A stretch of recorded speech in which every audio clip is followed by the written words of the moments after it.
looking for virality, I mean, I'm not gonna lie, I think we're looking at Caitlin Clark's ad being one of the more viral things we've seen in a long time. Like if you look at the Instagram post on Nike, as far as I'm aware, the Instagram post. So here's what just went down that has every WNBA player questioning their place in the game. Caitlin Clark just dropped a Nike commercial that absolutely shattered the internet, racking up 30 million Instagram views in just 48 hours. This isn't your typical athlete endorsement launch, this is straight up cultural phenomenon territory. And if you're any other player in the league watching these numbers roll in, you've got to be wondering how you compete with that kind of reach. And the fact is that this is only in 2 days. It is the 27th. The reality is that you could be looking at upwards of 40-50 million views on this post. Picture this scenario for a second. You're grinding every day, building your brand, posting content, engaging with fans, doing everything you're supposed to do as a professional athlete in 2025. Then someone in your exact same league drops one single commercial and gets more engagement in 2 days than you've gotten all year combined. That's the reality hitting WNBA players right now as they watch Clark's Nike campaign completely take over social media in ways none of them have ever experienced. Caitlin Clark's very first reveal. Since Caitlin Clark's very first reveal, 22.4 million views. Between the Caitlin Clark logo reveal and this Caitlin Clark video, the only Instagram videos from Nike that have more views.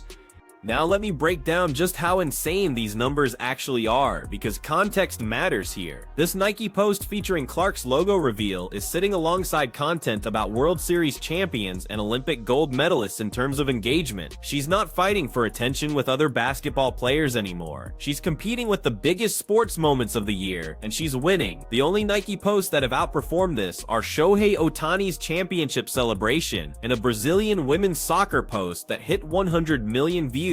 That's the tier she's operating in right now.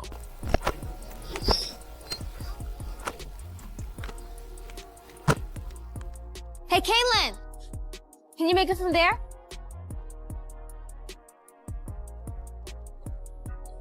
Hey, Caitlin, how about from here? Come on, guys. Yeah, she can't make it from there. No chance. Caitlin, conmigo, what? You got it. I'm not. 2 days in, and we're already at 30 million on Instagram alone. Factor in YouTube, TikTok, Twitter, and everywhere else this thing is spreading like wildfire, and you're probably looking at 50 million total views across all platforms. Nike launches campaigns all the time, but this level of viral explosion for a product announcement is basically unheard of. This isn't reaching basketball fans, this is reaching people who normally couldn't care less about the sport. From there!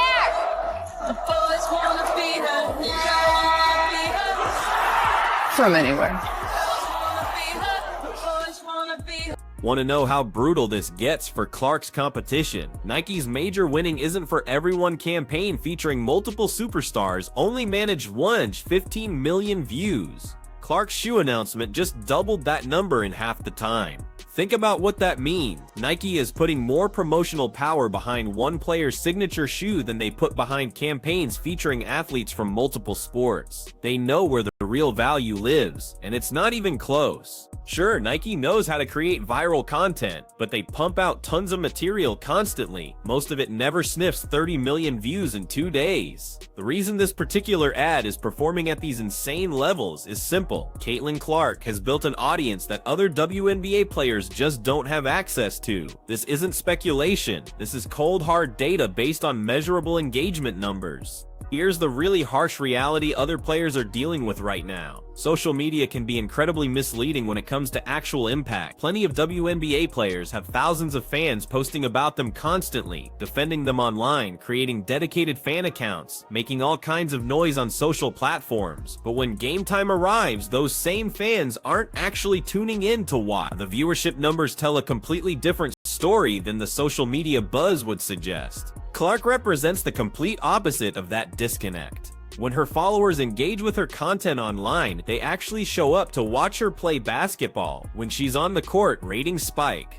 When she's injured and sitting out, numbers drop significantly. That direct correlation between online engagement and real-world viewership is worth hundreds of millions of dollars to leagues and brands. The difference between genuine fandom and performative support becomes crystal clear when you look at who actually moves the needle. This has to sting on another level for rival players too. Remember, Clark was supposedly the player who only got attention because of media hype rather than legitimate basketball talent. She was the one getting called overrated, getting accused of receiving preferential treatment, getting criticized for attracting attention she allegedly didn't earn. Yet she's the one whose fans actually watch games when she plays. Meanwhile, the players who are positioned as the real stars of the league have social media followings that evaporate when it comes time to generate actual viewership. Team USA played in half-empty venues during recent Olympics, half-empty arenas for the best women's basketball players in the world representing their country on the biggest possible stage. But put Clark on that roster for the next major international competition, and those same venues will be packed with people planning trips specifically to watch her perform. The cultural relevance question is fascinating too. Will Clark ever be more culturally relevant than she was in 2024? Probably not. Last year was likely her absolute peak in terms of being everywhere in mainstream conversation, but here's what makes this terrifying for everyone else. Even if 2024 was her ceiling, her current level of relevance still towers over anything any other women's basketball player has ever achieved. She could drop off dramatically from where she was and still be the biggest star in women's basketball by a ridiculous margin. Other players aren't even competing with Pete Clark anymore. They're competing with supposedly declining Clark, who just casually dropped a shoe commercial that got 30 million views in 48 hours. If this is her falling off from peak cultural relevance, what hope does anyone else have of ever catching up? Nike's investment strategy here also sends a pretty clear message to the rest of the league. The brand genuinely needs Clark right now. Nike has been struggling against competitors recently, and they've identified her as someone who can actually move the needle commercially for them. They're not making these kinds of investments in other women's basketball players. Just look at how they handled Paige Bucker's logo, which people are literally calling the trash can logo online. The difference in treatment between Clark and other women's basketball stars is stark and very public. Other WNBA players watching this unfold have to be asking themselves what they need to do differently. They're grinding constantly, posting content, building personal brands, trying everything to engage fans. Then Clark releases one commercial and generates more engagement in 2 days than most of them see in an entire year. That's gotta mess with your head and make you question whether you'll ever be able to compete for that level of attention. The social media game is supposed to be where women's sports stars have an advantage over their male counterparts. Female athletes are typically more engaged on platforms like Instagram and TikTok, more accessible to fans, more willing to show personality and vulnerability online. That's supposed to be their differentiator and their path to building massive followings. But Clark isn't even particularly active on social media compared to her peers, and she's still absolutely destroying everyone in engagement numbers. Her advantage doesn't come from online strategy, it comes from what happens on the basketball court. People want to watch her play, and that interest naturally flows into engagement with any content connected to her. This viral launch also raises the stakes incredibly high for the actual shoe release in spring 2026. Nike has set expectations through the roof with this level of promotion. Even if the shoe sells well by normal standards, it'll be considered a disappointment if it doesn't deliver massive commercial success after this kind of buildup. But if it does deliver, if it sells out immediately and generates the 9-figure revenues some analysts are predicting, we're looking at a complete paradigm shift in how women's sports endorsements work. Other WNBA players have signature shoes too. Some of them are solid products that serve athletes well, but none of them launched with this kind of cultural explosion. None of them had campaigns featuring Travis Kelce, Jason Kelce, and Travis Scott. None of them generated 30 million Instagram views in their first 48 hours. The gap between Clark's launch and everyone else's is so massive that it's essentially creating a tier system where she exists in a category by herself. Let's talk about what this means for league economics, because the numbers are staggering. Clark generated 27% of the WNBA's total economic impact in 2024 while only playing 13 games due to injury. One player created more than a quarter of the entire league's economic value while missing significant time.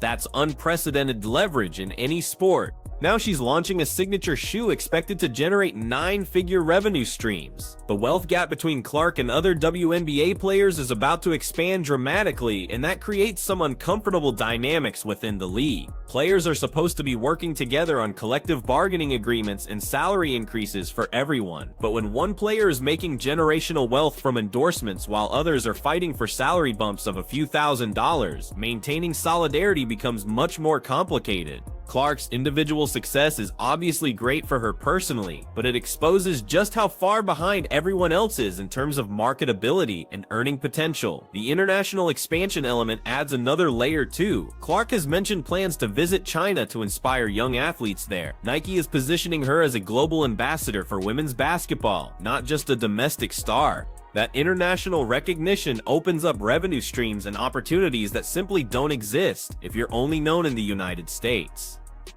Clark is building a worldwide brand while her rivals are still working on national recognition. The gap keeps getting wider in every possible direction. Here's probably the most frustrating part for other players. Clark isn't even trying to outshine everyone else. She's not being calculated about stealing spotlight or deliberately undermining her competition. She's literally just playing basketball and doing endorsement deals, and the natural market response is that she's lapping everyone in visibility and commercial success. This isn't manufactured drama or intentional rivalry. It's just the market deciding what it values, and the market has chosen Caitlin Clark over every other women's basketball player by an enormous margin. The From Anywhere messaging in the ad perfectly captures her appeal too. It's not just about making incredible shots on a basketball court. It's about the idea that you can come from anywhere. A driveway in Iowa, a small market, completely outside the traditional basketball pipeline, and still reach the highest levels of success. That aspirational messaging connects with people in ways that generic "be great" or "work hard" slogans never could. Nike absolutely nailed the branding here, and it's gonna move serious product. Looking at these view counts compared to other major Nike content, this isn't just performing well, it's a complete statistical outlier.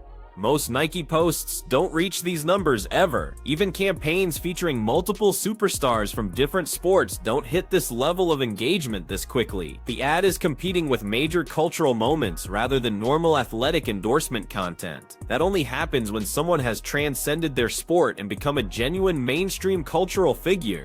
The timing makes this perfect for Nike and absolutely brutal for everyone else. The 2026 WNBA season is when Clark will presumably be fully healthy and dominating again. The shoe launches right as the season starts, giving Nike maximum visibility for the product during peak women's basketball interest. Other players will be trying to get their own endorsements and sponsorships during a season where the entire marketing landscape is dominated by Caitlin Clark's signature shoe rollout. Good luck competing for attention when all the oxygen in the room is being consumed by the Clark brand machine. This Nike commercial hitting 30 million views in 2 days isn't just successful marketing, it's definitive proof that the gap between Clark and every other WNBA player in terms of marketability is massive and still growing. Other players simply cannot compete with these kinds of numbers, and they're watching their own relevance shrink in real time as this phenomenon continues to expand.